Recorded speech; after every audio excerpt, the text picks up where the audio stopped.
Assalamualaikum warahmatullahi wabarakatuh. Waalaikumsalam warahmatullah.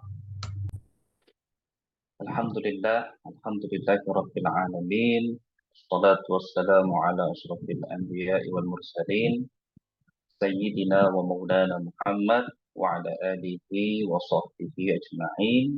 Amma ba'd. Ikhwatal iman rahimakumullah, senantiasa kita memuji Allah atas segala nikmat dan karunia-Nya.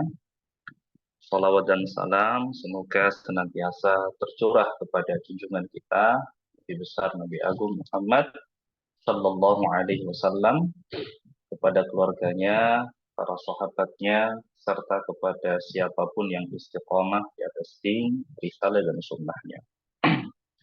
Nah, ikhwatal iman, tema kita pada malam hari ini adalah membahas mengenai fikih kurban atau berkaitan dengan al-udhiyah. Karena insya Allah bulan depan kita akan menunaikan ibadah jamaiyah, yakni ibadah kurban. Karena itu kita perlu mengetahui fikih tentang kurban itu. Ikhwatal iman rahimakumullah. Yang pertama mungkin kita mesti menggali mengenai terminologi kurban. Sebenarnya di dalam kitab-kitab fikih, ya, kurban itu tidak digunakan istilah itu. Kalau di dalam kitab-kitab fikih menggunakan istilah al-udhiyah, ad-dhahiyah, karena itu disebut Idul Adha. Jadi hari raya kurban. Jadi yang digunakan itu adalah al-adha dari kata al-udhiyah. Nah, tetapi kenapa di Indonesia kita populer dengan kata kurban? Karena memang ya kurban itu pada syariat umat sebelumnya disyariatkan kurban, yaitu persembahan untuk Allah Subhanahu wa taala, dan tidak mesti hewan sesembelihan, bisa dengan harta yang lain tetapi dipersembahkan untuk Allah. Itu disebut dengan kurban. Harta yang dipersembahkan untuk Allah disebut kurban karena memang tujuan dari persembahan itu adalah taqarruban ilallah, dalam rangka untuk mendekatkan diri kepada Allah. Karena kurban sendiri secara etimologi artinya adalah dekat atau mendekat. Nah, kalau kita telisik di dalam Al-Quran, persembahan harta kepada Allah ini yang diistilahkan dengan kurban itu akan kita temukan di beberapa ayat. Misalnya di dalam Quran surah Al-Hajj, Allah Subhanahu wa taala berfirman, "Id qarraba qurbanan fatuqabbala min ahadihima wa lam yutaqabbal min al-akhar."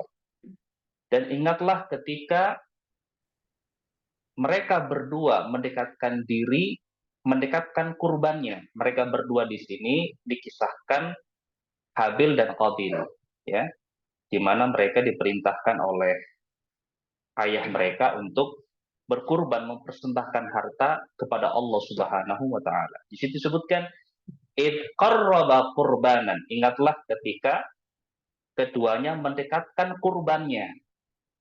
Fatuqabbala min ahadihima. Kemudian salah satu dari keduanya itu diterima kurbannya, yaitu Habil, walam yutaqabbal minan akhar. Sementara yang satunya Qabil tidak diterima kurbannya oleh Allah Subhanahu wa taala. Kita tahu sendiri di dalam kisah Habil dan Qabil, Habil itu mengorbankan binatang ternak terbaiknya ya kepada Allah Subhanahu wa taala. Sementara Qabil dia mengorbankan hasil hasil pertanian tetapi yang rusak gitu. Maka Allah Subhanahu wa taala menerima kurban persembahan dari Habil, sementara Allah menolak persembahan dari dari Qabil. Nah, di dalam ayat itu menggunakan kata kurban. Kurban itu artinya persembahan harta kepada Allah Jalla Jalaluhu. Nah, adapun di dalam syariat kita, persembahan kepada Allah itu kita istilahkan dengan al-udhiyah, dengan menyembelih hewan kurban, gitu ya. Nah, pertama, kalau kita berbicara soal fikih kurban atau al-udhiyah, maka kita mesti tahu apa sih ta'rif, definisi atau makna terminologi daripada al-udhiyah ataupun kurban. Di dalam fikih sunnah misalnya, ya, Syed Sabiq memberikan definisi, dan ini beliau nukil juga dari definisi para ulama kita. Beliau mengatakan bahwa al-udhiyah ataupun kurban itu adalah ismun, satu sebutan, lima yudbahu minal ibili wal baqari wal ghanami yauman nahri wa ayyamat tashrik taqarruban ilallahi ta'ala. Satu sebutan untuk sesuatu yang disembelih berupa unta, sapi, dan juga kambing pada hari nahar, yakni 10 Zulhijjah, dan 3 hari tasyrik, 11, 12, 13 Zulhijjah, taqarruban ilallahi ta'ala, dalam rangka untuk mendekatkan diri kepada Allah dengan binatang yang disembelih tersebut. Nah, sehingga dari definisi ini kita mengerti batasan-batasannya. Batasan yang pertama adalah mengenai jenis hewan yang dikurbankan. Itu tidak sembarang hewan. Ya, jadi kurban itu terbatas pada onta, sapi, dan juga kambing atau domba.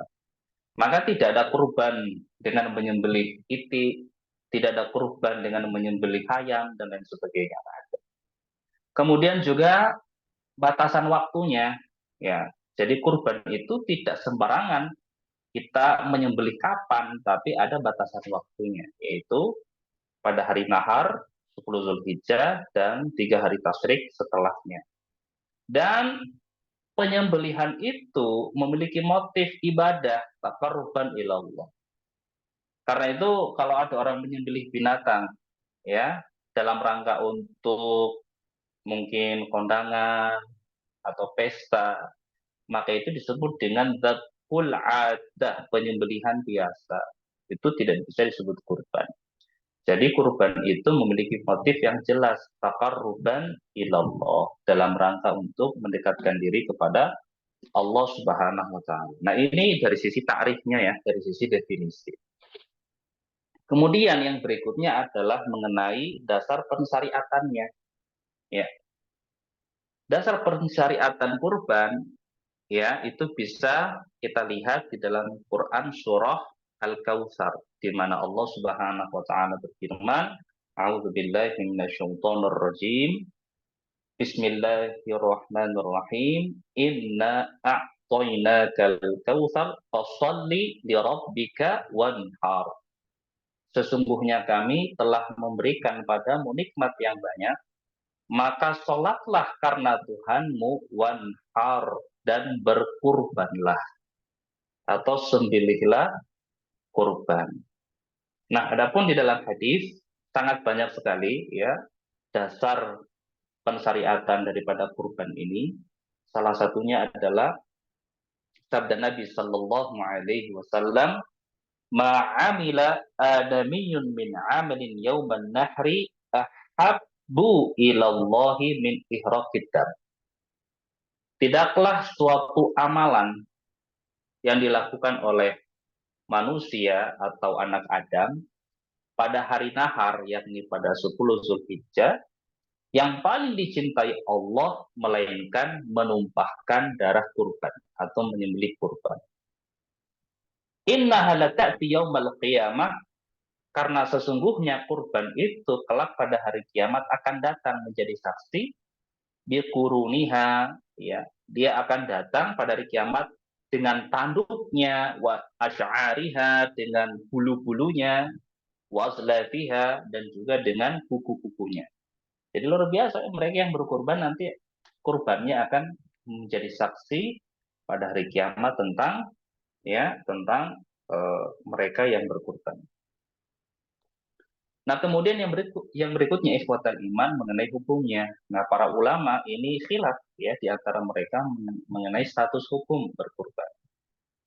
Menurut jumhur ulama, yakni dari kalangan Maliki, Syafi'i, dan juga Hambali, bahwa berkurban itu hukumnya sunnah muakkadah, sunnah saja, ya. Tetapi mazhab Hanafi berpendapat bahwa kurban itu hukumnya wajib.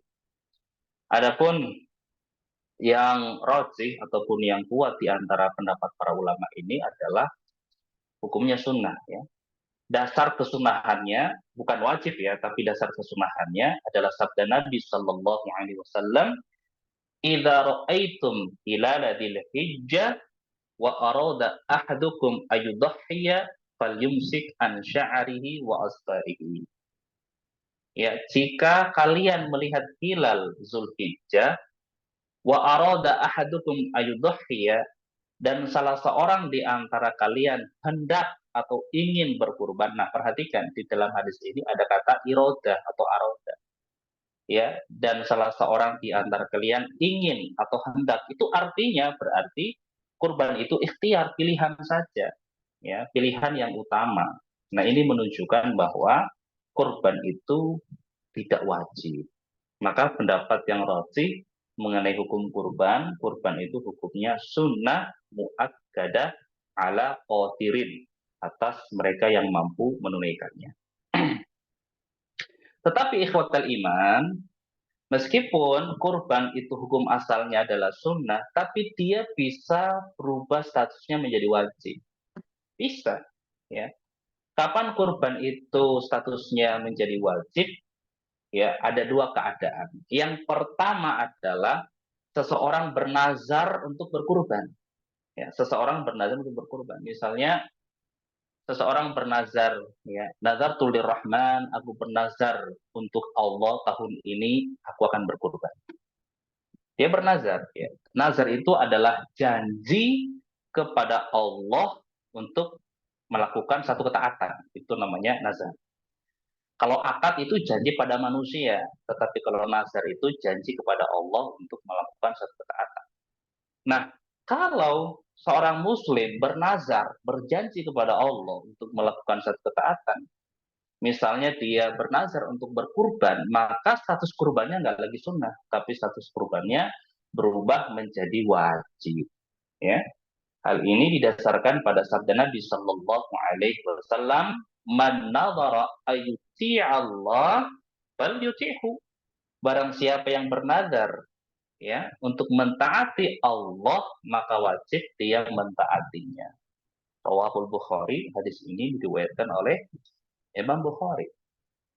Ya, jadi kalau kita bernazar, atau misalnya orang bernazar karena hajat tertentu, ya Allah, kalau tahun ini, ya, kalau tahun ini saya mendapatkan jodoh, maka tahun ini saya akan berkurban. Saya bernazar kalau tahun ini dapat jodoh saya akan berkurban. Nah, ketika misalnya dia nikah tahun ini, maka dia wajib menunaikan nazarnya, ya, ini berkurban. Ya, itu satu. Kemudian kondisi yang kedua, kurban itu bisa menjadi wajib manakala, ya, seseorang yang memiliki ternak, lalu kemudian dia katakan hadhihi lillah. Dia katakan ternak ini milik Allah untuk dikurbankan, ya. Karena kan orang memelihara ternak, memelihara binatang ternak itu kan motifnya macam-macam. Kadang-kadang memang dipelihara untuk dikonsumsi, dipelihara untuk diperjualbelikan. Nah, kalau ada orang yang punya ternak, misalnya kambing atau sapi, lalu dia katakan hadhihi lillah, ternak-ternak ini untuk dikurbankan. Maka ketika dia ucapkan seperti itu, maka status mengorbankan binatangnya itu menjadi wajib. Tidak lagi sunnah, menjadi wajib. Ya, jadi antum ini supaya nggak nyesal, ya jangan sembarang berkata gitu, ya. Jangan sembarang berkata, ini binatang ini lillah, untuk Allah, untuk dikurbankan. Nah, kalau seperti itu, status binatangmu tidak lagi boleh diperjualbelikan, tidak boleh untuk dimakan, tapi untuk harus wajib dikurbankan. Bahkan Al-Imam Malik, ya, rahimahullahu taala, beliau berpendapat sebagaimana dinukil di dalam kitab Fiqh Sunnah itu, beliau berpendapat idza ishtaraha niyyatahul udhiyah wajabat. Jika seseorang itu membeli membeli binatang ternak dengan niat untuk kurban, maka binatang yang dia beli itu tidak boleh tidak wajib dikurbankan. Itu menurut pendapat Imam Malik, ya. rahimahullahu taala. Nah, ini dua kondisi di mana kurban itu statusnya bisa menjadi wajib ya. Yang pertama karena nazar, bernazar kepada Allah untuk berkurban, dan yang kedua adalah dia katakan untuk binatang ternaknya itu, dia katakan bahwa hadhihi lillah, binatang ternak ini adalah untuk dikurbankan. Maka binatang itu tidak boleh dijual, tidak boleh dimakan, tapi wajib untuk dikurbankan pada waktu. Nah, ikhwatal iman rahimakumullah. Kemudian yang berikutnya adalah mengenai syarat ya, syarat binatang yang dikurbankan. Ya, ini penting juga ya. Jangan sampai kita berkurban asal-asalan, tidak memperhatikan syarat-syaratnya. Yang pertama adalah mengenai syarat jenis hewannya. Nah, tadi sudah dikatakan, sudah kita jelaskan di dalam ta'rif mengenai jenis hewannya. Jadi kurban tidak sah kecuali pada 3 jenis binatang. Yang pertama adalah al-ibil, unta, yang kedua al-baqar, sapi, dan yang ketiga adalah al-ghanam, kambing atau domba. Ya. Dari mana kita peroleh pemahaman ini? Itu didasarkan pada firman Allah Subhanahu wa taala, liyadhkuru smallahi ala ma razaqahum min bahimatil an'am. Ya.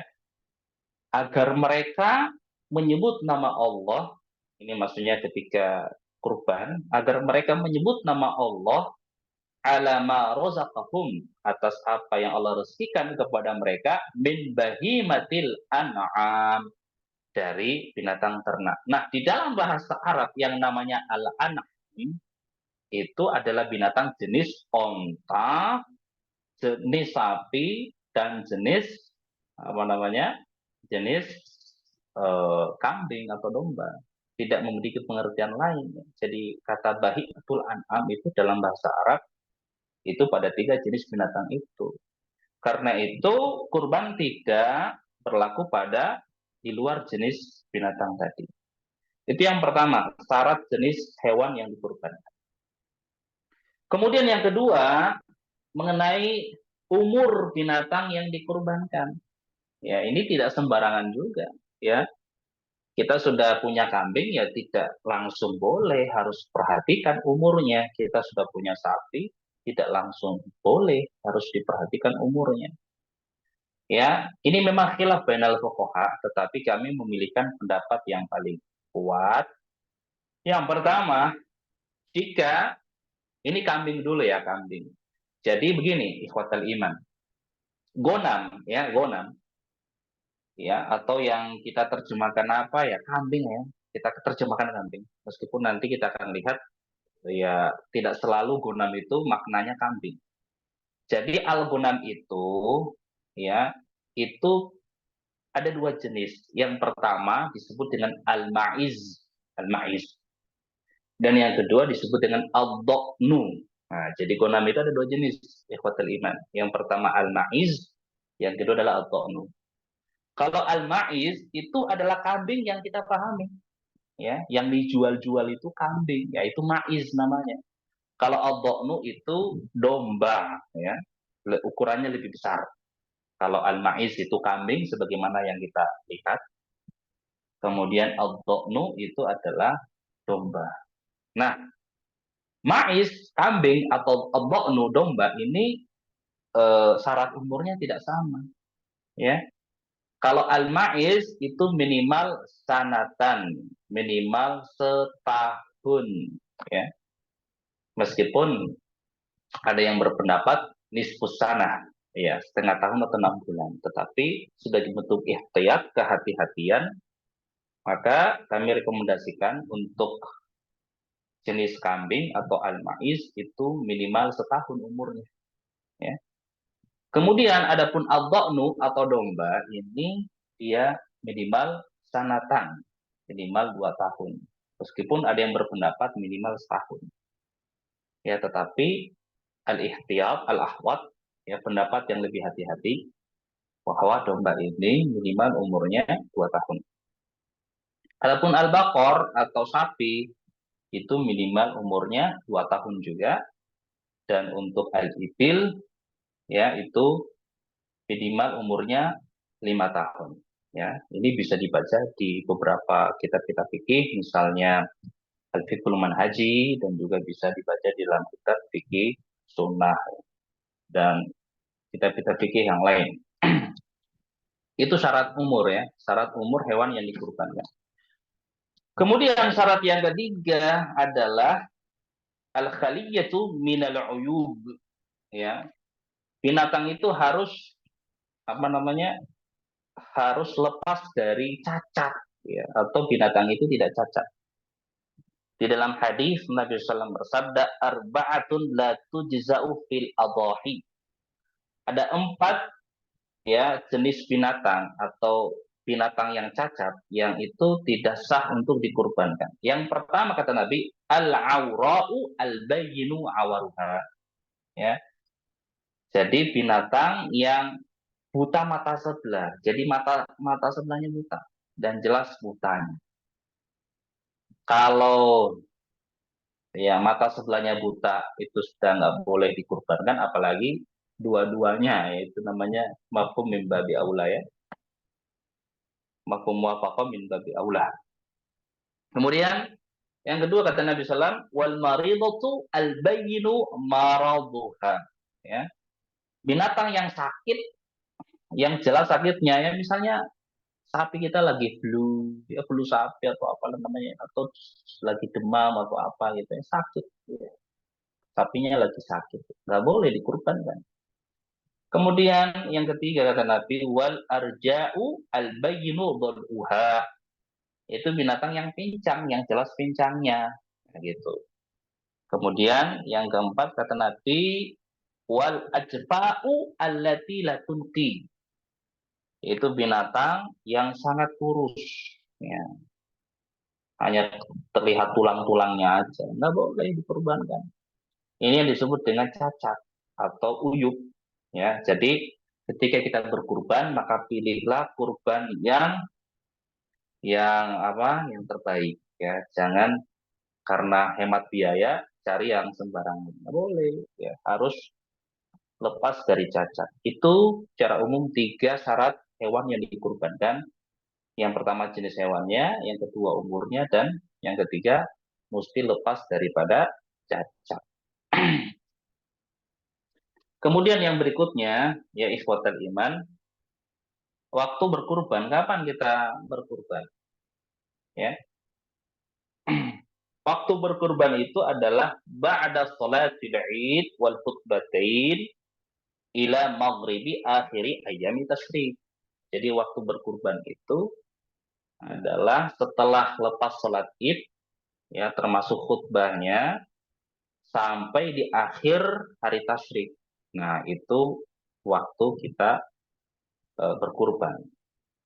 Karena itu barang siapa yang berkurban sebelum waktu itu, sebelum sholat sudah berkurban, atau berkurban misalnya di tanggal 14 Zulhijjah, maka itu bukan kurban, itu hanya penyembelihan biasa saja. Ya, di dalam sebuah hadis, ya Nabi SAW bersabda, "Man dzabaha qabla sholati." Barang siapa yang berkurban sebelum sholat, maksudnya sholat id, fa innama yadbahu li nafsihi. Maka dia berkurban untuk dirinya sendiri. Maka bukan berkurban ya. Maka dia menyembelih. Man dzabaha qabla sholati, saya ulangi terjemahannya. Man dzabaha qabla sholati, barang siapa yang menyembelih sebelum sholat id, fa innama yadbahu li nafsihi. Maka dia menyembelih untuk dirinya sendiri. Wa man dzabaha ba'da sholati wal khutbataini, dan barang siapa yang menyembelih binatang setelah sholat dan 2 khutbah, faqad atamma nusukahu wa asaba sunnatal muslimin. Maka sungguh dia telah menyempurnakan kurbannya dan dia telah ya melakukan sunnah kaum muslimin. Nah, jadi itu waktu berkurban ya. Setelah sholat Id sampai ya hari terakhir tasyrik ya, sebelum masuk waktu maghrib pada tanggal 13 Zulhijjah sebelum masuk maghrib yang menandakan masuknya 14 Zulhijjah, nah itu batas akhir waktu berkurban. Kemudian ikhwatal iman, ya, persoalan berikutnya adalah bolehkah kita itu musyarakah di dalam kurban? Musyarakah itu artinya berserikat di dalam kurban. Kalau kambing, maka tidak boleh berserikat, ya, tidak boleh berserikat. Misalnya satu kambing untuk si fulan dan temannya, itu nggak boleh. Yang nggak boleh berserikat satu kambing untuk si fulan dan temannya, itu nggak boleh. Tetapi untuk jenis sapi ataupun jenis unta, maka boleh berserikat maksimal 7 orang, ya, maksimal 7 orang. Hal ini berdasarkan hadis dari Jabir radhiyallahu anhu di mana ia berkata, "Naharna ma'an Nabi sallallahu alaihi wasallam bil Hudaybiyah." Kami dahulu berkurban bersama Nabi sallallahu alaihi wasallam, ya, di Hudaybiyah. Al-badanata an sab'atin, berkurban satu unta, ya, dari 7 orang, wal baqarata an sab'atin, satu sapi dari 7 orang, ya. Jadi hadis ini sangat jelas, ya. Hadis ini diriwayatkan oleh Imam Muslim, sangat jelas bahwa boleh berserikat untuk jenis binatang sapi dan kurban maksimal 7 orang. Ya. Jadi satu sapi untuk 7 orang dan satu unta untuk 7 orang. Adapun untuk kambing maka itu hanya berlaku untuk 1 orang saja. Nah, kemudian persoalan yang berikutnya adalah mesti dipahami bahwa kurban itu termasuk sunnah kifayah, ya. Sunnah kifayah itu artinya sunnah yang sunnah kifayah kurban ini maksudnya satu kurban itu untuk satu keluarga. Itu sudah yang sunnah kifayah, ya. Satu kurban itu untuk satu keluarga. Hal ini bisa dipahami dari hadis yang diriwayatkan oleh Abu Ayyub Al-Ansari, di mana ia mengatakan, "Kana ar-rajulu fi ahdi Rasulillah sallallahu alaihi wasallam," ya, laki-laki atau seseorang di zaman Rasul sallam telah berkurban yudahi bisyati, berkurban satu kambing, anhu, untuk dirinya, wa an ahli baitihi, dan untuk ahli baitnya atau keluarganya yang tinggal serumah, yaitu istri dan anak-anaknya, ya. Itu disebut dengan sunnah kifayah, sunnah kifayah. Tapi ingat, itu satu kurban untuk keluarga, bukan satu kurban untuk teman, ya, tetangga, bukan. Jadi ini disebut dengan sunnah kifayah lil ahl, ya, sunnah kifayah untuk satu keluarga. Keluarga yang dimaksud di sini adalah anak dan istri, anak dan istri, yang disebut dengan ahlul bait. Ahlul bait itu maknanya adalah keluarga yang menghuni rumah kita, yaitu anak dan istri. Ya, jadi kalau misalnya ada keluarga yang mau berkurban, sebenarnya nggak usah semuanya, semua nama di story ini, ya, cukup bapaknya saja gitu, ya. Cukup bapaknya berkurban, yaitu untuk dirinya dan keluarganya, anak istrinya. Tapi kalau misalnya dalam satu keluarga itu ingin berkurban lebih dari satu kurban, ya, tidak ada masalah. Artinya lebih bermanfaat untuk kaum muslimin, karena menambah-nambah kebaikan itu tentu lebih baik, ya. Kata Allah Subhanahu wa taala dalam Al-Qur'an, "Faman tatawwa'a khairan fahuwa khairul lahu." Barang siapa yang mau menambah-nambah kebaikan, maka itu lebih baik baginya. Tapi sebenarnya satu kurban untuk satu keluarga itu cukup di dalam syariat kita. Kemudian yang berikutnya adalah tauzi' lahmil udhiyah. Bagaimana sih pembagian hewan kurban itu, ya? Di dalam kitab Al-Fiqhul Mahaji misalnya disebutkan yang sunnah itu adalah ayak kulaha, sepertiganya dia makan, kemudian wayuhdi al-aqariba, sepertiganya dia hadiahkan kepada kerabatnya, dan wa yatasaddaqu minha 'alal fuqara, dan sepertiga sisanya yang terakhir dia sedekahkan kepada orang-orang fakir, ya, kepada orang fakir. Jadi orang yang berkurban itu ya harus makan kurbannya. Kecuali kapan dia tidak boleh memakan kurbannya, ketika dia mengatakan dia berkata untuk binatang ternaknya itu hadhihi lillah. Binatang-binatang ini untuk dikurbankan. Ya, ini milik Allah untuk dikurbankan. Nah, kalau seperti itu dia tidak boleh makan apapun dari kurbannya. Dia harus memberikan sepenuhnya, ya, kepada orang lain, atau dia bersedekah dengan kurban itu sepenuhnya. Tapi kalau dia hanya kurban dengan berkurban biasa, maka disunahkan dia untuk memakan dari kurbannya tersebut. Dalilnya adalah sabda Nabi SAW, ya, dalam sebuah hadis yang diriwayatkan oleh Imam Bukhari dan juga Muslim, kata Nabi SAW, kulu, makanlah, wa at'imu, dan berilah makan orang lain, waddakhiru, dan simpanlah. Nah, ikhwatal iman rahimakumullah. Kemudian yang berikutnya adalah orang yang berkurban itu disunahkan untuk menyembelih sendiri kurbannya, ya. Jadi orang yang berkurban itu disunahkan untuk menyembelih sendiri hewan kurbannya. Tapi bagaimana kalau dia tidak mampu menyembelih, misalnya dia tidak punya pengalaman untuk menyembelih binatang, itu bisa diwakilkan kepada yang lain. Tetapi ketika diwakilkan kepada yang lain, disunahkan bagi yang berkurban itu untuk menghadiri dan ikut menyaksikan penyembelihan kurbannya itu, ya. Kemudian yang berikutnya adalah bagaimana sih tata cara menyembelih binatang kurban, ya. Di dalam kitab-kitab fikih itu dijelaskan tata caranya itu yang pertama adalah istiqbalul kiblah, ya, menghadap kiblat. Baik baik yang hendak menyembelih kurban ataupun kurbannya. Jadi kurbannya itu harus dihadapkan ke kiblat. Ya. Kemudian yang kedua adalah orang yang berkurban, baik yang menyembelih binatang maupun orang yang berkurban dan menyaksikan penyembelihan kurbannya itu, dia disunahkan untuk membaca ya satu penggalan ayat di dalam Al-Qur'an, qul inna sholati wa nusuki wa mahyaya wa mamati lillahi rabbil alamin la syarika lahu wa bidzalika umirtu wa ana awwalul muslimin. Nah, disunahkan baca itu.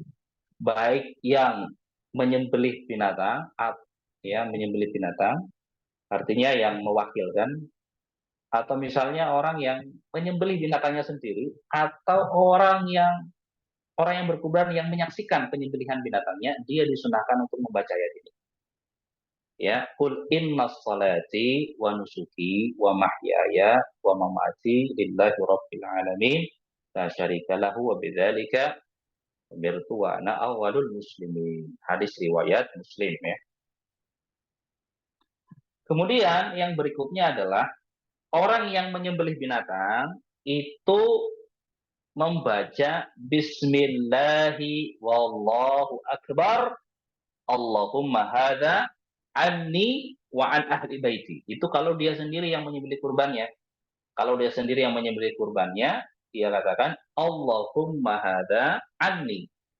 Ya Allah, kurban ini dariku wa an ahli baiti, dan dari ahli baitku, gitu ya. Tapi kalau misalnya dia wakil saja, ya, mewakilkan orang yang berkurban untuk menyembelih binatang kurbannya, ya maka dia harus sebutkan namanya, ya. Dia katakan Bismillah wallahu akbar Allahumma hada'an fulan, misalnya yang berkurban itu Iful, misalnya, berarti Allahumma hada'an Iful wa an ahli baitihi. Ya Allah, kurban ini dari Iful dan dari keluarganya atau ahli baitnya. Nah, seperti itu ya, seperti itu tata cara menyembelih binatang kurban.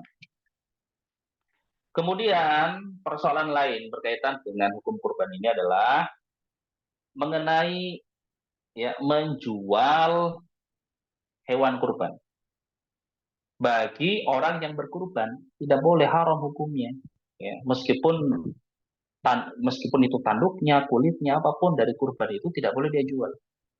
Hal ini sebagaimana sabda Nabi Shallallahu Alaihi Wasallam, "Man ba'a jilda udhiyatihi fala udhiyata lahu." Barang siapa yang menjual kulit kurbannya, maka tidak ada kurban baginya. Artinya dia kurbannya tidak sah dan dia tidak memperoleh pahala kurban. Ya, atau syariat kurban tidak sah di sisi Allah Subhanahu wa taala jika orang yang berkurban itu menjual apapun dari kurbannya, ya. Baik itu kulitnya, tanduknya, apapun itu nggak boleh dia jual, itu ikhwah. Termasuk memberikan ujroh ya bagi seorang bagal, ya, bagi orang yang menyembelihkan kurban kita berikan ujroh dari kurban, entah itu kita berikan kulitnya, kita berikan ya sebagian dari dagingnya, itu juga tidak boleh, haram hukumnya, ya. Kalau kita ingin memberikan ujroh upah bagi orang yang menyembelihkan kurban kita, maka ya kita beri harta yang lain, kita beri uang, kita beri pakaian, kita beri handphone misalnya atau apa ya, yang jelas. Tetapi kalau memberikan sesuatu dari kurban itu, maka hukumnya haram, tidak boleh. Hal ini ya didasarkan pada hadis dari Ali bin Abi Thalib, ya, sebagaimana yang diriwayatkan oleh Imam Bukhari dan juga Muslim, di mana Ali bin Abi Thalib menuturkan, amaroni Rasulullah sallallahu alaihi wasallam, Rasulullah memerintahkanku alla u'tiyal jazzara bidha, agar aku tidak memberikan apapun bagi orang yang menyembelih binatang kurban, sesuatu pun dari hewan kurban. Mau itu kulitnya, dagingnya, apapun itu. Tidak boleh. Ini ya berdasarkan riwayat Ali bin Abi Thalib tadi.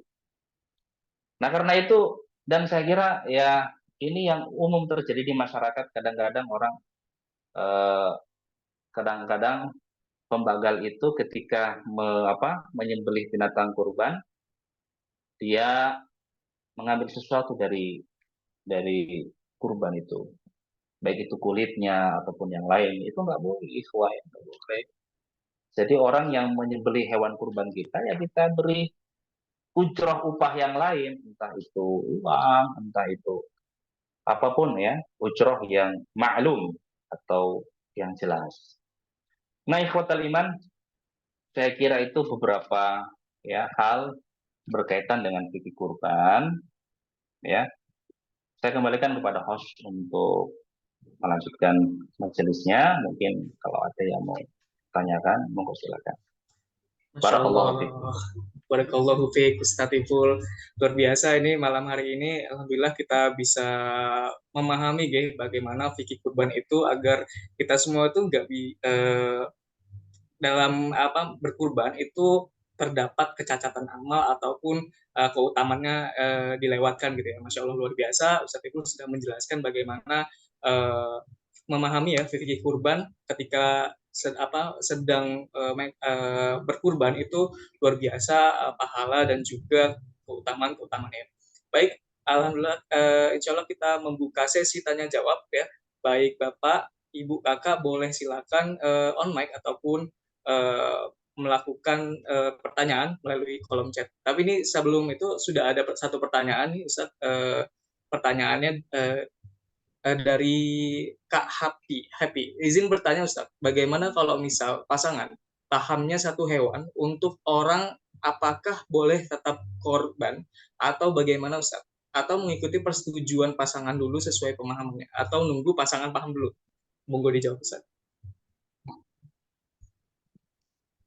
Ya, ya kalau orang tidak paham ya diberi paham, diberitahu ya, diberitahu bahwa satu kurban itu bisa untuk satu keluarga, ya, bisa untuk satu keluarga.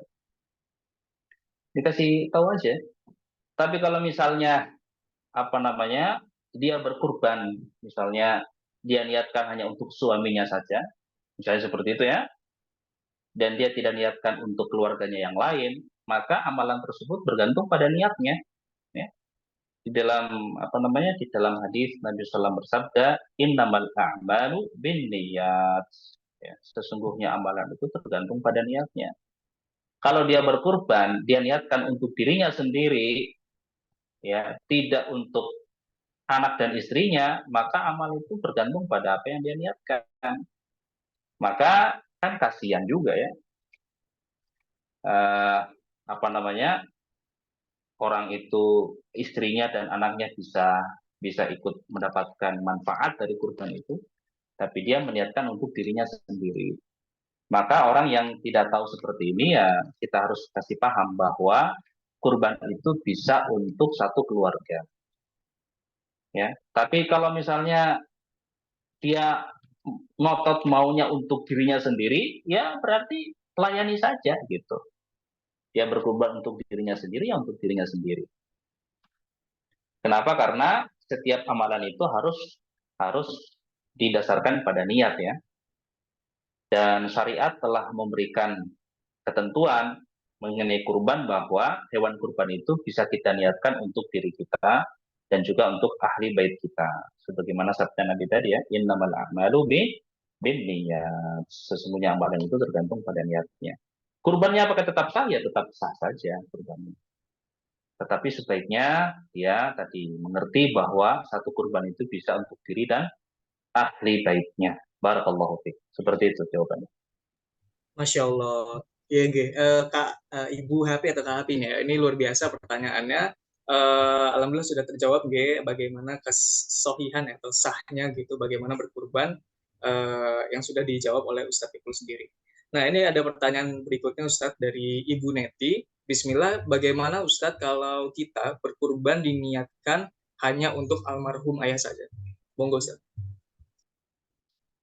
Boleh, boleh. Itu yang disebut dengan badal kurban. Ya, badal kurban itu boleh, atau itu yang disebut juga di dalam apa namanya di dalam terminologi agama kita disebut dengan ihdaus thawab, ya, mengirimkan pahala kurbah atau ibadah untuk orang yang sudah meninggal, ya, untuk orang yang sudah meninggal. Imam Ibnu Qudamah rahimahullahu taala di dalam kitabnya Al-Bukhni mengatakan, kullu kurbatin fa'alahal muslim wa ja'ala thawabaha lil mayyitil muslim nafa'ahu insyaallah. Setiap kurbah itu ya termasuk kurban, ya, ataupun kurbah yang lain, jenis ibadah yang lain, fa'alahal muslim tawabaha lil mayyitil muslim, lalu dia niatkan pahalanya untuk mayit muslim, ya, orang yang sudah meninggal, nafa'ahu insyaallah, insyaallah kurbah tersebut akan bermanfaat bagi si mayit. Di Imam Ibnu Qudamah di dalam kitabnya, ya, di dalam kitabnya Al-Mughni. Juga bisa dipahami dari sabda Nabi SAW. Ya. Jadi Nabi SAW itu ketika menyembelih kurbannya, beliau mengatakan, Allahumma hada anni, ya, ya Allah, kurban ini dariku, ya, wa amman lam yudhahi min ummati, dan juga dari orang yang tidak berkurban dari umatku. Ya. Nah, hadis ini sangat jelas sekali bahwa kurban itu bisa diniatkan untuk orang lain, bisa diniatkan untuk orang lain. Ya, jadi kalau seseorang berkurban dia niatkan untuk orang yang sudah meninggal, ya, untuk almarhum orang tuanya, maka insya Allah itu sampai pahalanya. Ya, sampai pahalanya. Di antara dalil yang lain yang bisa kita pahami mengenai menghadiahkan pahala ibadah untuk mayit yang muslim, itu adalah satu riwayat yang diriwayatkan oleh Imam Muslim, yang mana disebutkan ja'a rasulun ila Nabi sallallahu, ada seorang laki-laki yang datang kepada Nabi sallallahu, faqal, lalu dia bertanya, dia berkata, ya, ayan fa'u ma tasaddaqtu. Dia katakan faqal, dia mengatakan tufiyat ummi wahai Rasulullah, ibuku sudah wafat, ya. Ayan fa'u ma tasaddaqtu anha, apakah bermanfaat jika aku bersedekah untuk ibuku itu? Faqala, maka Nabi menjawab, na'am. Sedekahmu itu pahalanya sampai ke dia jika kamu bersedekah diniatkan untuk ibumu. Nah, dalil-dalil ini termasuk keterangan dari Imam Ibnu Qudamah tadi dalam kitabnya Al-Mughni menjadi jelas bahwa ya kita berkurban dan kita niatkan untuk orang lain, misalnya almarhum kerabat kita, maka insya Allah itu pahalanya sampai ke dia. Barakallahu fiik. Begitu. Masya Allah, luar biasa. Ini pertanyaannya ada lagi nih Ustaz, dari Ibu Neti.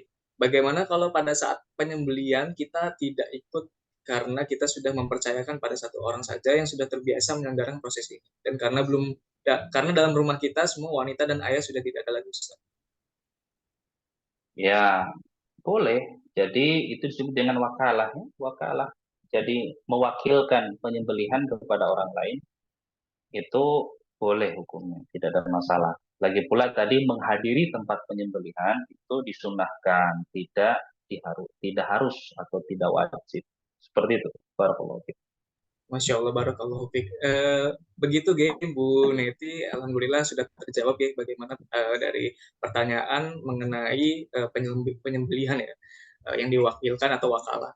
Baik, ini berikutnya dari Bapak Abbas Ilham. Assalamualaikum warahmatullahi wabarakatuh, Ustadz. Izin bertanya, apakah sozibul kurban boleh mengambil dan memakan daging kurban yang ia kurbankan? Jika boleh, apakah ada ukurannya yang telah ditetapkan oleh syariat untuk dikonsumsi? Monggo Ustaz. Ya, tadi saya kira sudah saya jelaskan di dalam materi bahwa justru disunahkan, ya, disunahkan bagi orang yang berkurban untuk memakan daging kurbannya sendiri. Hal ini didasarkan pada sabda Nabi Sallallahu Alaihi Wasallam, "Kulu wa at'imu wa dakhiru." Makanlah kurban kalian, beri makanlah orang lain atau sedekahkan kurban kalian, wa dakhiru, dan juga simpan kurban kalian. Jadi hadis ini sangat jelas bahwa diperintahkan bagi orang yang berkurban untuk memakan ya daging kurbannya. Kenapa ikhwah? Karena kurban itu barokah gitu ya. Rugi orang yang berkurban kemudian tidak mengambil keberkahan dari kurbannya sendiri dengan memakan dagingnya. Ya jadi disunahkan seperti itu. Tapi kalau misalnya dia mau sedekahkan semuanya ya boleh juga. Namanya sunnah. Sunnah kan artinya tidak wajib. Nah, tetapi utama kita memakan kurban kita sebagaimana perintah Nabi tadi dan juga agar kita mendapatkan keberkahan dari daging kurban yang kita kurbankan. Ingat loh ya, daging kurban itu berkahnya banyak. Jadi kalau kita tidak makan, misalnya kita nyembelih, kita berkurban kemudian kita tidak makan kurban kita, kan rugi-rugi juga ya. Ada keberkahan yang tidak kita peroleh dari daging tersebut. Seperti itu jawabannya. Barakallahu fiik. Masya Allah, barakallah. Oke, begitu ya Pak Abbas Ilham, ini mengenai kurban yang harus yang kita ambil tuh ya, kita kurbankan itu bisa sangat Oh bulat sekali ini karena tadi itu. apa namanya? Nah, tunggu. Tadi berkaitan dengan berapa ukurannya sepertiga, Hmm. maksimal sepertiga. Bukan maksimal, tapi disunahkan sepertiga. Sepertiga dari apa namanya dari hewan kurban kita ambil sepertiga. Karena di dalam hadis itu kan disebutkan di dalam kitab-kitab fikih itu disebutkan sepertiga dia makan, sepertiga dia hadiahkan kepada kerabat yang utama ya, dan sepertiga yang lain dia sedekahkan kepada fakir. Masya Allah. Wah, luar biasa guys. Sudah ada hitungannya dan keutamaannya guys. Bagaimana ukuran-ukuran yang bisa diperoleh dan juga memang bagaimana nanti disedekahkan kurban itu ke saudara ya dan lain sebagainya. Nah ini Masya Allah, dari berbagai pertanyaan yang sudah terjawab. Nah ini ada dari Ibu Siti Khadijah selanjutnya Sob. sepertiga dari daging kurban tersebut apakah terhitung sebelum disembelih kulit, tulang, kotoran dan daging atau setelah bersih hitung daging Sepertiga itu ya dagingnya aja. dagingnya Jadi saja? sepertiga ya sepertiga itu artinya yang dimakan. Kalau kulit kan digunakan untuk yang lain. Misalnya kalau di zaman itu kan kulit kulit binatangnya digunakan untuk kemanfaatan yang lain, misalnya untuk apa namanya, eh, untuk duh, ya, atau untuk apa, untuk perhiasan, atau untuk apa namanya, terompah, ya, khuf, atau untuk menyimpan air, ya. Itu kegunaan kulit di zaman itu. Ya tentu saja sepertiga yang dimaksud adalah bagian yang dimakan dari hewan kurban kita. Tapi ingat, ini adalah eh, bab sunnah ya. Ini adalah bab sunnah, ya. Bab sunnah. Jadi ukuran sepertiga itu adalah sunnah, tidak harus sepertiga. Jadi kalau misalnya orang mau memberikan semuanya daging kurbannya ya silakan. Atau misalnya dia mau ngambil seperdua dari kurbannya juga boleh juga. Tapi yang disunahkan adalah ya sepertiga dia makan, sepertiga dia hadiahkan kepada kerabatnya, dan sepertiga lainnya dia sedekahkan kepada fakir. Kalau misalnya dia mau sedekahkan semuanya juga ya nggak ada masalah. Jadi ukuran sepertiga untuk dia makan, sepertiga untuk kerabat dihadiahkan, dan sepertiga untuk dia sedekahkan itu adalah ukuran yang afdoliyah, yang lebih utama seperti itu. Seperti itu jawaban. Masya Allah, baik. Ini sudah terjawab, nggih, Ibu Siti Khadijah, bagaimana mengenai pertanyaannya tadi ya, ukuran-ukurannya yang sudah dipaparkan oleh Ustadz Ipul. Baik, Bapak, Ibu, Kakak sekalian, silakan. Masih ada sesi tanya jawab yang tersisa, bisa dimanfaatkan. Oke, silakan bisa on mic ataupun melalui kolom chat juga boleh. Oke, silakan. Ini dari oke. Ada yang mau on mic atau ada yang mau bersuara boleh nggih?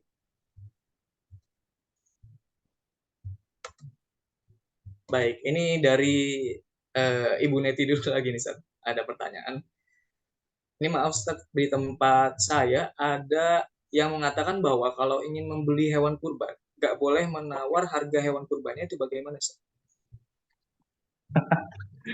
Ya boleh aja menawar, gak ada masalah ya. Kenapa? Karena jual beli itu kan masuk kategori tijaroh. Ya, tijaroh itu kan harus berdasarkan keridoan masing-masing pihak. Jadi yang menjual itu ridho barangnya lepas, dan yang membeli itu ridho, ya, begini. Jadi orang yang menjual ridho dengan harga yang dia terima, dan dan orang yang membeli ridho dengan barang yang dia peroleh. Itu namanya antaradin. Ya, maka tawar menawar silahkan untuk mencapai keridhaan masing-masing pihak. Ya, di dalam Al-Qur'an Allah Subhanahu wa taala berfirman, ya ayyuhalladzina amanu la ta'kulu amwalakum bainakum bil batil illa an takuna tijaratan an taradin. Ya. Jangan, wahai orang beriman, janganlah kalian memakan harta sesamamu dengan cara yang batil kecuali melalui perniagaan. Perniagaan itu ya tijarah, termasuk di dalamnya jual beli. Nah, tijarah itu dasarnya apa? Antara din, ya, yang berasaskan sama-sama ridho. Jadi penjual ridho dengan harga yang dia terima, dan pembeli ridho dengan barang yang dia terima. Gitu. Makanya diperlukan adanya tawar menawar untuk mencapai titik keridhaan masing-masing pihak. Gitu. Di dalam hadis yang lain juga Nabi SAW bersabda, innamal bay'u antaradin. Sesungguhnya jual beli itu tidak boleh terjadi kecuali melalui keridhaan masing-masing pihak. Jadi la iskal, tidak ada masalah kita membeli hewan kurban lalu kita menawar dengan tujuan untuk mencapai titik keridhaan masing-masing pihak yang melakukan transaksi jual beli. Seperti itu. Barakallahu fiik. Ya, barakallahu fiik, ini dari pertanyaan yang sudah terjawab ya, Ibu Neti ya. Ini ada yang ingin on mic ya, kayak sepertinya dari Ibu Siti Khadijah dan Kakak Happy tadi. Cuman sudah low hand. Ini yang sedang raise hand ya, saat ada Ibu Siti Khadijah, silakan Ibu bisa bertanya secara langsung. Ustaz, izin tutup kamera, Ustaz. Iya, silakan. Nah, gini Ustadz, kami kan di sekolah itu ada panitia kurban. Per orang itu kan dikenakan 2,2 juta rupiah itu kan Ustadz. Terus dicarilah siapa yang mau berkurban. Nanti kalau misal kurang dicari lagi orangnya. Sampailah sekitaran 3 atau sampai 5 lembu. Terus itu kan besaran lembunya kan beda-beda Ustadz. Ada yang besar, ada yang kecil gitu kan. Tapi itu diratakan sama kita tuh dikenakan biaya. Misalnya dia ada kelebihan uang itu dibagikan lagi gitu kan Ustadz. Itu apakah diperbolehkan segitu begitu Ustadz? Atau kita itu dikenakan biaya per lembu, misalnya lembu pertama itu biayanya per orang 2 juta. Bisa jadi gitu kalau Ustadz karena agak kecil. Terus lembu yang kedua itu karena besar mungkin 2,5 juta gitu. Atau boleh sama panitia itu diratakan semua Ustadz? Mohon petunjuknya Ustadz. Ya, Oke, silakan. jadi begini. Jadi musyarakah itu artinya orang yang berserikat itu tidak boleh majhul, tidak boleh nggak jelas. Harus jelas. Perserikatan itu harus jelas. Jadi satu benda berserikat di dalamnya siapa-siapa harus jelas. Kalau tadi yang ditanyakan itu menjadi tidak jelas. Kalau diratakan seperti itu menjadi majhul, menjadi tidak jelas. Lembu ini siapa yang berserikat, lembu ini siapa yang berserikat. Padahal masing-masing lembu itu tidak memiliki harga yang sama gitu. Jadi syarat daripada musyarakah itu artinya perserikatan atau berserikat itu harus jelas, tidak boleh ada kemajehulan di dalamnya.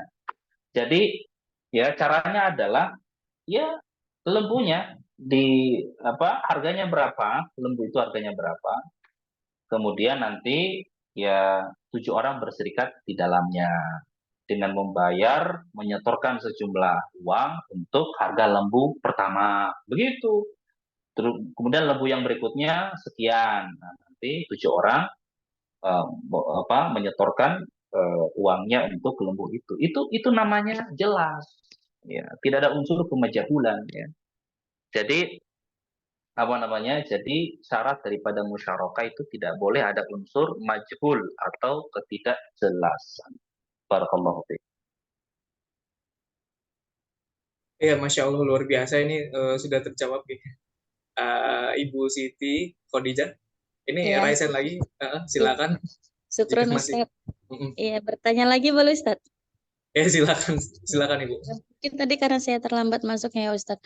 Jadi kan di situ kan panitia membentuk panitia lah gitu. Di situ kan ada untuk uang makan, untuk beli peralatan gitu kan Ustadz. Itu pembiayaannya seperti apa seharusnya Ustadz gitu? Karena kan seperti peralatan itu kan bukan barang habis pakai, masih tersisa gitu Ustadz. Itu gimana? Mohon petunjuknya Ustadz. Seperti ember, pisau, plastik oke lah habis pakai ya kan perlengkapan. Tapi kayak ember, tali-tali itu Ustadz gimana ya? Karena itu banyak juga itu kalau dihitung-hitung untuk peralatan sama untuk makan siang yang menyembelih gitu. Terus upah upah bagi yang penyembelih itu biasa kan ada juga Ustadz, itu dibolehkan atau tidak gitu Ustadz. Ya, ya jadi untuk biaya perlengkapan ya atau biaya logistik, ya tentu biaya itu tidak boleh ditarik dari biaya kurban. Jadi harus dipisah, itu ya harus dipisah.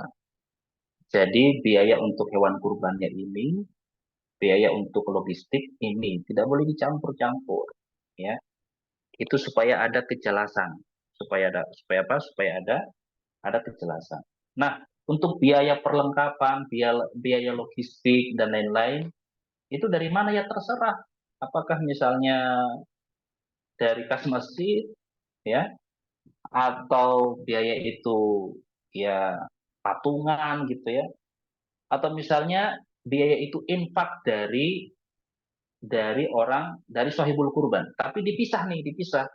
Jadi biaya untuk kurbannya sekian, terus infak untuk logistik sekian. Nah, itu baru jelas. Tapi kalau biaya itu ditarik dari biaya kurban, ya tentu tidak boleh. Karena orang ketika memberikan harta, diniatkan ini adalah untuk kurban, maka sepenuhnya harus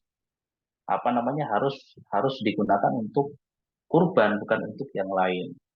Seperti itu. Allah yang besar. Masya Allah, barakallah. Iya, ini sudah terjawab ya dari Ibu Siti pertanyaannya, Masya Allah. Ini selanjutnya ada pertanyaan lagi, Ustaz. Masuk dari kolom chat. Ini sepertinya sudah terjawab ya sebetulnya dari Ibu Siti Zubaida. Assalamualaikum, Ustaz. Kalau ada panitia yang dimasakkan untuk makan bersama, baiknya diambilkan bagian siapa atau diambil dulu sebelum ditimbang atau dibagi-bagi misalnya 2 sapi kurban di masjid tersebut. Ya, jadi itu kan apa, daging kurban itu untuk panitia. Yang penting bukan yang menyembelih binatang ya. Kalau yang menyembelih binatang tidak boleh mengambil sesuatu pun dari daging kurban. Ya, sebagaimana hadis dari Ali bin Abi Thalib tadi, di mana Ali bin Abi Thalib mengatakan, Amaroni Rasulullah sallallahu alaihi wasallam, Rasulullah memerintahkanku, alla u'tiya al-jazzar minha, untuk tidak memberikan apapun dari kurban kepada orang yang menyembelih kurban. Tidak boleh. Ya, orang maksudnya yang menyembelih kurban kita itu tidak boleh kita berikan sesuatu pun dari kurban kita. Kalau kita berikan upah berupa uang ataupun yang lain boleh. Jadi, nah, adapun kalau daging itu misalnya diberikan kepada panitia, ya panitia kurban, itu sebagai bentuk hadiah gitu, sebagai bentuk hadiah. Atau misalnya panitia di dalam panitia itu ada orang fakir, ya berarti itu sebagai bentuk sedekah. Tidak ada masalah dalam hal tersebut.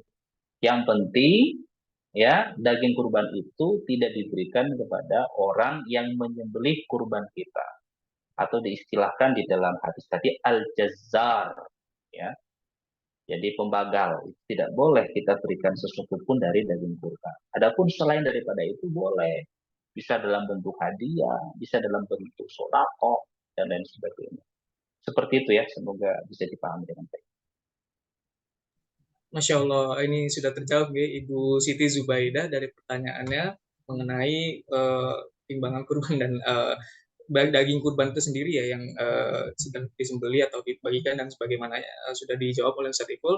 Ini berikutnya Ustadz dari Kak Happy ini ya. Izin bertanya Ustadz, yang wajib dalam keluarga siapa yang harus berniat, Ustadz, suami atau istri? Bolehkah istri yang berniat buat seluruh keluarga sedang suami ada? Monggo, Ustadz. Yo, kalau kita baca zahir hadisnya, yo suaminya gitu. Di dalam hadis tadi yang diriwayatkan oleh Abu Ayyub Al-Ansori, dia mengatakan kana rojul, rojul pria, suami situ ya. Kana rojulu fi ahdi Rasulillah sallallahu alaihi wasallam, ya, ayudhhiya bisyati anhu wa an ahli baitihi. Ya. Dalam hadis Ayub Al-Ansari disebutkan, ya, seorang laki-laki suami di zaman Rasulullah menyembelih seekor kambing untuk dirinya dan untuk ya ahlul baitnya, seperti itu ya. Nah, jadi itu dimaksud. Kenapa suami? Karena suami itu punya tanggung jawab, ya, punya tanggung jawab kepada anak dan istrinya. Jadi kurban suami itu juga menjadi kurban anak dan istrinya. Tetapi istri tidak punya tanggung jawab apapun kepada suami, ya. Jadi istri itu tidak punya kewajiban untuk menafkahi suami, tidak punya kewajiban untuk menafkahi suami, ya, tidak punya kewajiban untuk menanggung hidup suami, tidak punya kewajiban. Tapi kalau suami punya tanggung jawab nafkah, menjamin hidup istri dan anaknya. Jadi ketika suami berkurban, maka itu sama seperti dia berkurban untuk diri dan juga anak dan istrinya. Tapi tidak berlaku sebaliknya, gitu. Atau misalnya dalam hal apa, zakat fitrah, itu. Nah, ketika siapa yang menanggung zakat fitrah istri dan anak-anak? Ya suami yang menanggung zakat fitrah istri dan anak-anak. Ya, jadi suami apa menanggung zakat fitrah istri dan anak-anak. Tetapi istri tidak wajib menanggung zakat fitrah suaminya, gitu. Jadi kalau kita lihat zahir hadisnya jelas bahwa yang dimaksud adalah suami berkurban untuk dirinya dan anak istrinya. Gitu. Ya. Terus bagaimana kalau yang punya duit hanya istri? Ya, kalau yang punya duit hanya istri, ya udah istri. Kalau istilah fikihnya itu hilah itu artinya mensiasati fikih. Jadi hilahnya, siasatnya adalah istri bersedekah saja kepada suaminya. Ya, jadi dia hibahkan tuh uangnya kepada suami, dia sedekahkan kepada suami. Nah, berarti kan suami sudah punya kemampuan nih. Nah, dan harta yang dihibahkan dari istrinya otomatis sudah memiliki, sudah sepenuhnya milik suami kan. Ketika istri punya uang kemudian dihibahkan ke suami, uangnya itu disedekahkan suami, otomatis ya uang itu sudah milik sepenuhnya suami. Nah, setelah itu suami membelikan dari uangnya itu binatang kurban, lalu dikurbankan untuk diri dan keluarganya. Itu namanya hilah. Ya, hilah itu artinya ya cerdas atau siasat, mensiasati fikih. Allah yang bersuara. Seperti itu ya. Insya Allah, barakallahu fiik. Luar biasa nih pertanyaan dari Kak Happy ini ya, Afwan sama-sama. Dari pertanyaannya kan luar biasa nih, bisa memberikan yang lain juga menjawab asumsi-asumsi ya mengenai bagaimana apakah istri dan suami. Gitu. Jadi yang utama suami, tapi bisa ilah ya, istri disiasati ketika emang tidak adanya dari suami punya budget dan lain sebagainya begitu. Monggo dari Bapak, Ibu, Kakak sekalian, sesi pertanyaan kita masih bisa 1 atau 2 pertanyaan lagi. Okay? Monggo, jika ingin menanyakan secara langsung, on mic silakan, ataupun melalui kolom chat.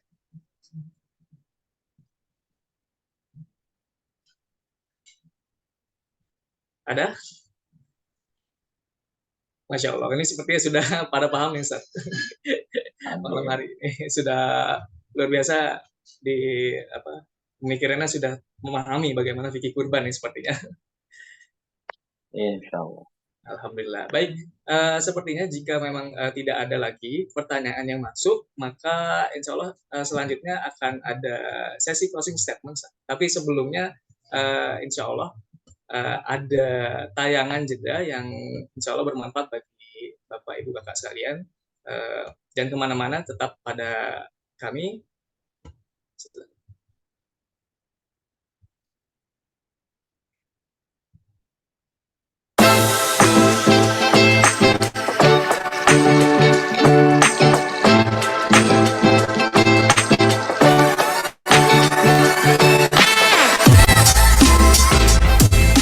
Ya saya bilang apapun profesinya itu tidak ada masalah. Tapi yang lebih di bold itu kita sebagai pengusaha. Kenapa? Karena transaksi semua muamalah itu di pengusaha.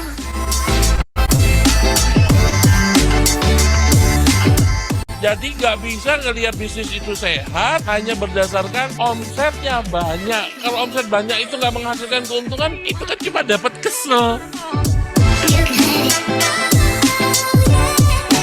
Jadi itu memotivasi saya sendiri untuk bagaimana nih caranya menaikkan omset tiap bulannya.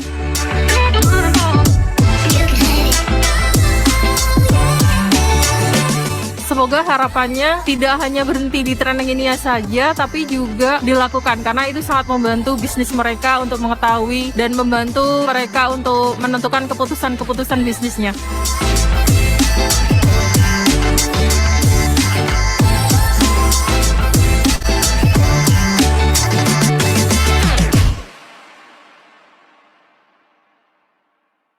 Ya, alhamdulillah ini tayangan yang bermanfaat ya, semoga bagi Bapak, Ibu, Kakak sekalian.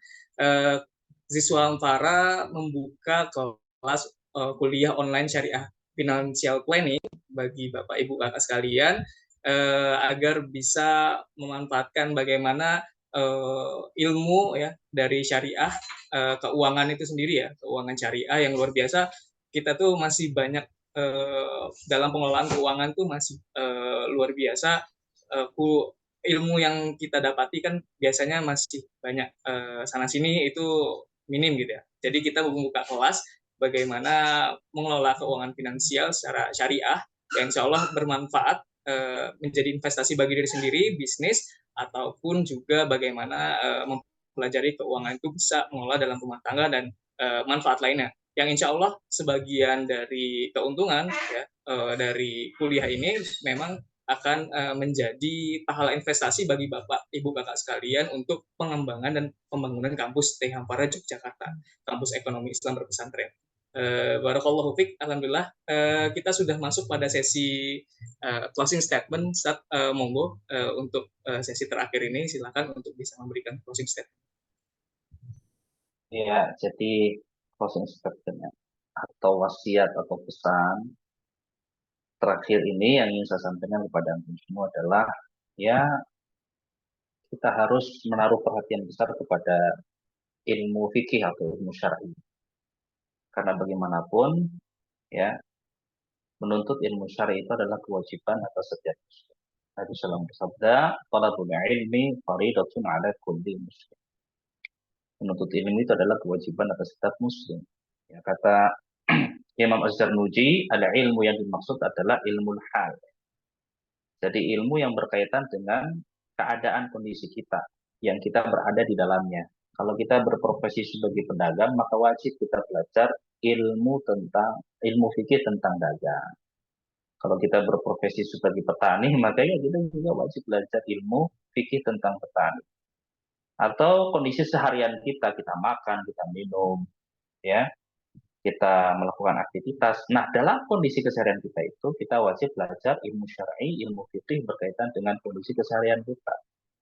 Dan ingatlah bahwa menuntut ilmu itu merupakan jalan yang terbaik, yang paling mudah untuk menuju surganya Allah Subhanahu wa taala. Nabi sallallahu bersabda, "Man salaka tariqan yaltamisu fihi ilma, sahalallahu lahu bihi tariqan ilal jannah." Barang siapa yang menempuh suatu jalan menuntut ilmu atau belajar, maka Allah akan mudahkan baginya jalan menuju surga.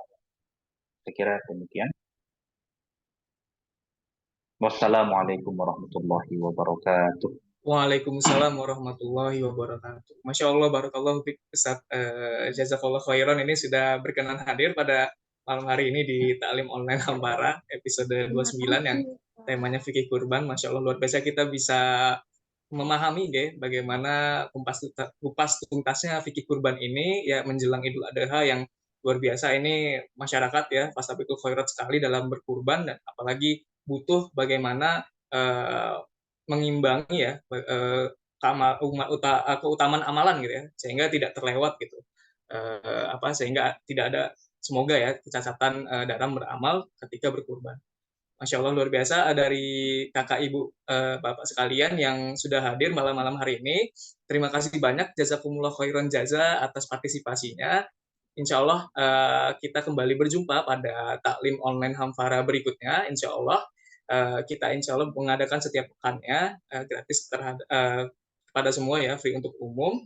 Barakallahu fiik. Kita tutup dengan istighfar 3 kali, astagfirullahalazim, astagfirullahalazim, astagfirullahalazim, dan doa kafaratul majelis, subhanakallahumma wa bihamdika, asyhadu an la ilaha illa anta, astaghfiruka wa atubu ilaik.